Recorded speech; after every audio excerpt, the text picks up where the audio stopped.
അപ്പോൾ രാവിലെ നമ്മുടെ പ്രധാനപ്പെട്ട വാർത്തകളൊക്കെ ആയിട്ട് ഗുഡ് മോർണിംഗ് കേരളം അങ്ങനെ സജീവമായി നിൽക്കുന്നു. ഞാനുണ്ട്, ഒപ്പം പി വി കുട്ടനുണ്ട്.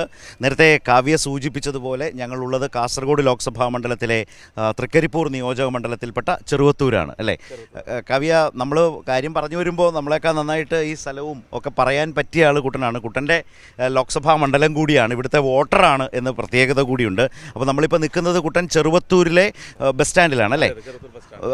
പ്രൈവറ്റ് ബസ്സുകളും KSRTC ബസ്സുകളും എല്ലാം ഇങ്ങനെ ഞങ്ങളെ ചുറ്റി വലയം വെച്ച് ഇങ്ങനെ വലയം വെച്ച് ഞങ്ങളിങ്ങനെ ഇരു സൈഡും നോക്കി ഇങ്ങനെ സഞ്ചരിച്ചൊക്കെ പോവുകയാണ്.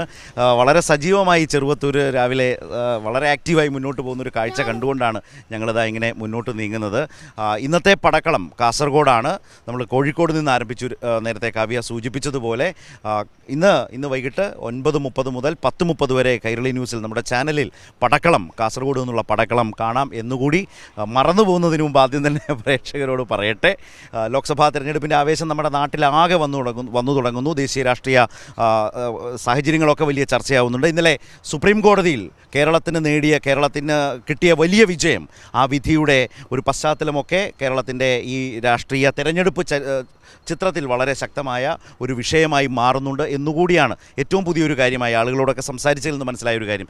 കുട്ടൻ എന്നൊപ്പം ഉണ്ട്. കുട്ടൻ, തൃക്കരിപ്പൂര്, അതുപോലെ നമുക്ക് LDFിൻ്റെ സ്ഥാനാർത്ഥിയും ഇവിടെ വോട്ട് അഭ്യർത്ഥിച്ച് ഇപ്പോൾ ഇവിടെയുണ്ട് അല്ലേ? അതെ. ബാലകൃഷ്ണൻ മാഷ് ചെറുവത്തൂർ നഗരത്തിൽ രാവിലെ തന്നെ അദ്ദേഹത്തിൻ്റെ പ്രചാരണ പ്രവർത്തനങ്ങൾ സജീവമായി നിൽക്കുകയാണ്. മാഷിപ്പോൾ നമുക്ക് വളരെ പരിചിതമായ ആളാണ്. മാഷേ ഗുഡ് മോർണിംഗ്. എങ്ങനെയുണ്ട് കാര്യങ്ങളൊക്കെ? ഗംഭീരമായിട്ട് പോകുന്നു.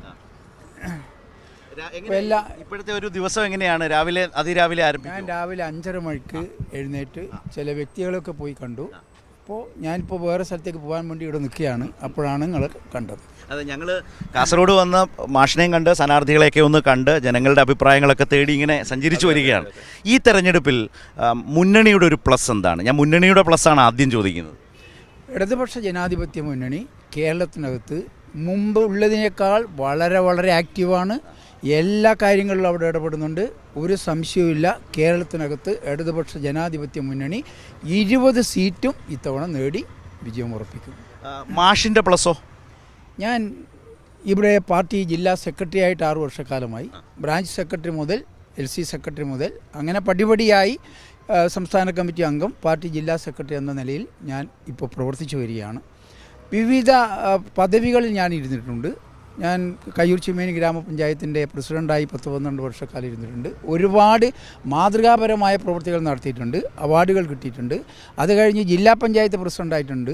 ഈ സംസ്ഥാനത്ത് ദേശീയ തലത്തിൽ ഒരു ജില്ലാ പഞ്ചായത്തിന് ആദ്യമായിട്ട് ദേശീയ അവാർഡ് കിട്ടിയിട്ടുള്ളത് ഞങ്ങളുണ്ടാകുന്ന സന്ദർഭത്തിലാണ്.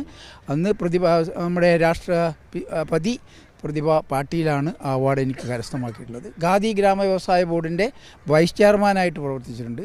കണ്ണൂർ യൂണിവേഴ്സിറ്റിയുടെ സെനറ്റ് അംഗം എന്നുള്ള നിലയിൽ പ്രവർത്തിച്ചിട്ടുണ്ട്. പിന്നെ ഒരുപാട് സംഘടനയ്ക്ക് ഞാൻ വർഗ്ഗഭോജന സംഘടനകൾക്ക് നേതൃത്വം കൊടുത്തിട്ടുണ്ട്.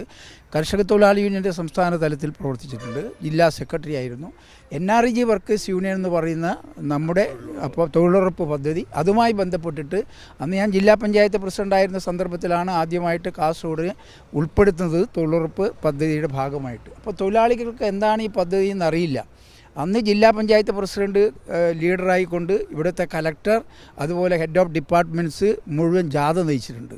എല്ലാ പഞ്ചായത്തിലും പോയി പഞ്ചായത്തിൽ ആയിരക്കണക്കിന് ഈ തൊഴിലുറപ്പ് തൊഴിലാളികൾ വിളിച്ചുകൂട്ടി എന്താണ് തൊഴിലുറപ്പ്, എന്താണ് നിയമം, എന്താണ് ഇതിലത്തെ വ്യവസ്ഥ, ഇത് ഞാൻ പഠിപ്പിച്ചിട്ടുണ്ട്.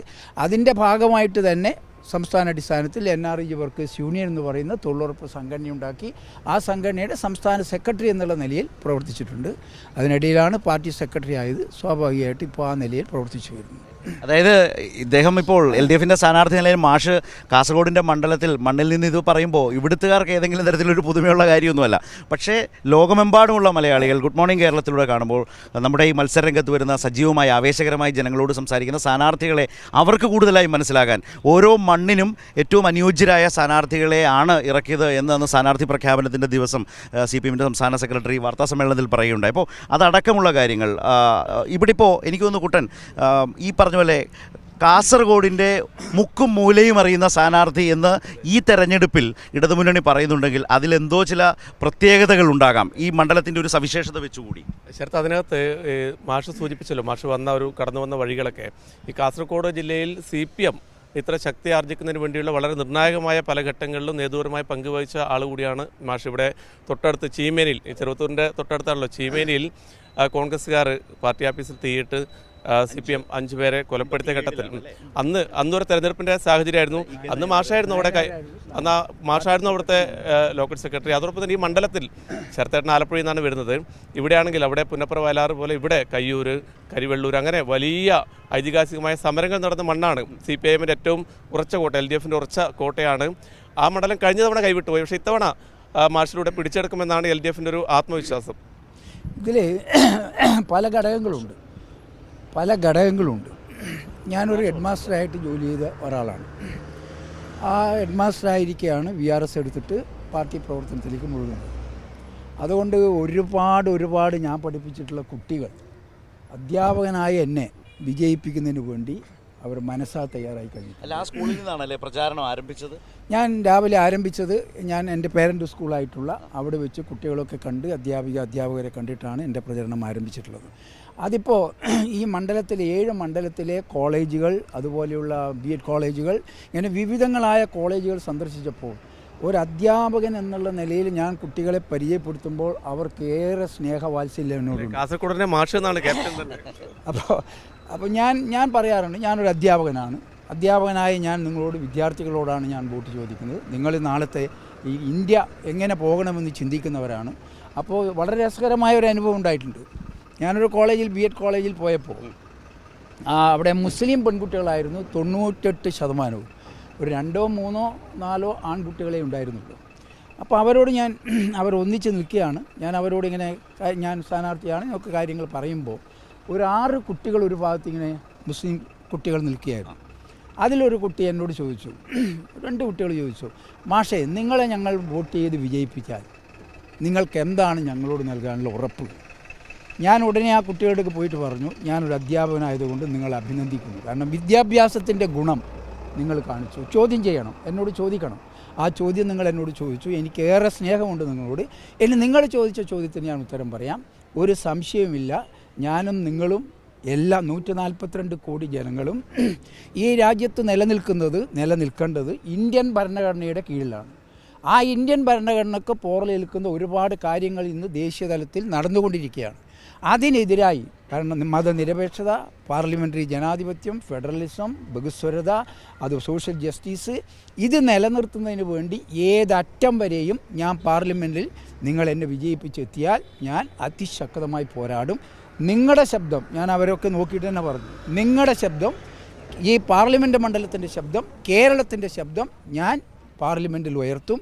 കഴിഞ്ഞ 5 വർഷക്കാലം അത് ഉണ്ടായിട്ടില്ല എന്ന് നിങ്ങൾക്കറിയാലോ മക്കളെ എന്ന് ഞാൻ അവരോട് പറഞ്ഞു. പക്ഷേ ഇതിലെ ഒരു പ്രധാനപ്പെട്ട കാര്യം, ഇപ്പോൾ താങ്കൾ പറഞ്ഞതുപോലെ തന്നെ 2019 കൈവിട്ടുപോയ മണ്ഡലമാണ്. പറഞ്ഞതനുസരിച്ചാണെങ്കിൽ അന്ന് CPIMൻ്റെ ഇവിടുത്തെ ജില്ലാ സെക്രട്ടറിയാണ്. 6 വർഷം എന്ന് പറയുമ്പോൾ 2019 തെരഞ്ഞെടുപ്പ് നടക്കുമ്പോൾ ജില്ലയിലെ CPIMനെ നയിക്കുന്ന ചുമതലയിലായിരുന്നു താങ്കൾ ഉണ്ടായിരുന്നത്. അതായത് ഈ മണ്ഡലം തിരിച്ചുപിടിക്കുക എന്ന് പറയുമ്പോൾ അതിനുശേഷം വന്ന പഞ്ചായത്ത് തിരഞ്ഞെടുപ്പ്, നിയമസഭാ തിരഞ്ഞെടുപ്പ്, മണ്ഡലത്തിൽ ഇടതുമുന്നണിക്ക് ഇത്തവണ നിങ്ങളുടെ ഒരു ആത്മവിശ്വാസത്തെ ഉറപ്പിക്കും വിധമുള്ള മേധാവിത്വമുണ്ടോ? കാരണം അപ്പുറത്ത് UDF പറയുന്നത്, സിറ്റിംഗ് MP പറയുന്നത് വോട്ടിംഗ് പാറ്റേൺ ഡിഫറൻ്റ് ആണ്. മാത്രമല്ല MP ഒട്ടേറെ കാര്യങ്ങൾ ചെയ്തിട്ടുണ്ട് എന്ന നിലയിൽ ജനങ്ങളോട് സംസാരിക്കുന്നു. ഇത് മണ്ഡലത്തിൽ ചർച്ചയാണോ? മണ്ഡലത്തിൻ്റെ ഒരു പൊതു രാഷ്ട്രീയ സ്വഭാവം ഇപ്പോഴെങ്ങനെയാണ്? ഇതിലൊരു കാര്യം, കഴിഞ്ഞ ഒരു തദ്ദേശ സ്വയംഭരണ സ്ഥാപനങ്ങളുടെ തെരഞ്ഞെടുപ്പ് മാത്രം എടുത്തു നോക്കിയാൽ മതി. അസംബ്ലി തെരഞ്ഞെടുപ്പ് ഓക്കെ. ആ തെരഞ്ഞെടുപ്പിൽ മഞ്ചേശ്വരം, കാസർഗോഡിൻ്റെ ചില പഞ്ചായത്തുകളിൽ ഒരു സീറ്റ് പോലും LDFനുണ്ടായിരുന്നില്ല. ഇത്തവണ സീറ്റില്ലാത്ത ഒരു പഞ്ചായത്തും ഈ ജില്ലക്കകത്തില്ല. എന്ന് മാത്രമല്ല, അന്ന് പാർട്ടി ശക്തമാണെങ്കിലും അന്നുണ്ടായിട്ടുള്ള രാഷ്ട്രീയ പ്രളയമുണ്ട് വന്നിട്ടുള്ളത്. LDF വിരുദ്ധ പ്രളയം അതിൽ ഒഴുകിപ്പോയി എന്നുള്ളതാണ് യഥാർത്ഥത്തിൽ സംഭവിച്ചത്. ഞാൻ പലപ്പോഴും പലയാളോട് പറയാറുണ്ട്, ഞാനൊരു അധ്യാപകനാണ്. ചില അക്ഷരത്തെറ്റൊക്കെ കുട്ടികൾ വരുത്തും. ഞാൻ ആ അക്ഷരത്തെറ്റ് വായിച്ച് നോക്കി അതങ്ങ് തിരുത്തി കൊടുക്കും. പിന്നീട് ആ കുട്ടികൾ ഭംഗിയായിട്ട് അത് എഴുതും. അതുപോലെ ഒരു അധ്യാപകൻ എന്നുള്ള നിലയിൽ എനിക്ക് ആത്മവിശ്വാസമുണ്ട്. ഇവിടുത്തെ ജനങ്ങൾ ഈ അക്ഷരത്തെറ്റ് പൂർണ്ണമായി തിരുത്തിപ്പോകും. കാരണം ഈ 7 അസംബ്ലി മണ്ഡലങ്ങളിൽ 5 അസംബ്ലി മണ്ഡലങ്ങളും LDF വിജയിക്കുന്ന LDFിൻ്റെ കോട്ട കൊത്തളങ്ങളാണ്.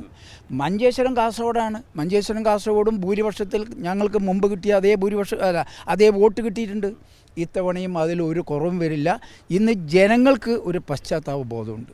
ഞങ്ങളൊരു ഈ UDFിൻ്റെ ആൾ അതായത് മഞ്ചേശ്വരം കാസർഗോഡ് അധികമായി വോട്ട് ഇത്തവണ ഇപ്പോഴത്തെ സാഹചര്യത്തിൽ ഇടതുമുന്നണിയിലേക്ക് വരും എന്നാണോ? ഒരു സംശയമില്ല. കഴിഞ്ഞ പാർലമെൻറ്റിൽ കിട്ടിയതിനേക്കാളും കൂടുതൽ വോട്ട് മഞ്ചേശ്വരവും കാസർഗോഡും കിട്ടും. മറ്റു 3 മണ്ഡലങ്ങളുടെ ഭൂരിപക്ഷമോ? ബാക്കി 5 മണ്ഡലങ്ങളിൽ മുമ്പുണ്ടാകുന്ന രീതിയിൽ, അസംബ്ലിയിൽ ഉണ്ടാകുന്ന രീതിയിൽ ആ ഭൂരിപക്ഷത്തിലേക്ക് എത്തും. അതിനപ്പുറം കവർച്ച വെക്കും. കാരണം ഞാൻ പല ജനങ്ങളുമായിട്ട് സമീപിക്കുമ്പോൾ അവരുടെ മുഖഭാവം നോക്കുമ്പോൾ അവരെന്നോട് പ്രതികരിക്കുമ്പോൾ മാഷേ ഒരു കഴിഞ്ഞ തവണത്തെ ആവർത്തിച്ചുകൂടാതെ നമുക്ക് തിരുത്തണം, ഇത്തവണ നമ്മുടെ സീറ്റ് ഉറപ്പിക്കണം എന്നുള്ള ആവേശം ഇന്ന് ജനങ്ങളുടെ ഇടയിലുണ്ട്. അവരുടെ മുഖഭാവം നോക്കിയാൽ മതി. പക്ഷേ സംസാരിക്കുമ്പോൾ AKGയെയും EK നായനാരെയും ഒക്കെ ഓർമ്മ വരും. അവരുടെയൊക്കെ ഒരു പ്രവർത്തനത്തെ കണ്ട് മനസ്സിലാക്കിയിട്ടുള്ള ഒരു ആളാണ്, നേതാവാണ്, സ്ഥാനാർത്ഥിയാണ്. എങ്ങനെയാണ് സ്വാധീനിക്കുന്നത് അവരെ? ഇതിൽ ഒരു കാര്യം, ഞാൻ എൻ്റെ രാഷ്ട്രീയ കളരി എന്ന് പറയുന്നത് കയ്യൂർ രക്തസാക്ഷികളുടെ നാട്ടിലാണ്. കയ്യൂരിൽ നിന്ന് വളർന്ന് കയ്യൂരിനെ പഠിച്ച് കയ്യൂരിലെ സൈദ്ധാന്തികമായ കാര്യങ്ങൾ മനസ്സിലാക്കി അതിലൂടെ വളർന്ന ഒരാളാണ്. ഈ ചെറുവത്തൂർ എന്നൊക്കെ പറയുന്നത് എൻ്റെ ഒരു കളിക്കളമാണ്, ശരിക്കും രാഷ്ട്രീയ കളിക്കളമാണ്. ഇവിടെയൊക്കെ അറിയാത്ത, എന്നെ അറിയാത്ത, ഞാനറിയാത്ത, പേരെടുത്ത് വിളിക്കാൻ പറ്റുന്ന ആളുകളാണ് മുഴുവൻ. അതുകൊണ്ട് ഒരു സംശയവുമില്ല എനിക്ക്. ഈ കാസർഗോഡ് ജില്ലയിൽ ഞാൻ ബ്രാഞ്ച് വരെ പോയി അനുഭാവികളെ യോഗം നടത്തി നിരന്തരമായി ഇടപെടുന്ന ഒരാളായതുകൊണ്ട് കാസർഗോഡ് ജില്ലയിൽ എനിക്കൊരു സംശയവുമില്ല, അവരെന്നെ വിജയിപ്പിക്കും. പക്ഷേ ഈ തൊഴിലുറപ്പ് തൊഴിലാളികളുടെ കാസർഗോഡ് ഒഴിച്ചു കൂട്ടിയാൽ മതി എന്നാണ്. അതെ.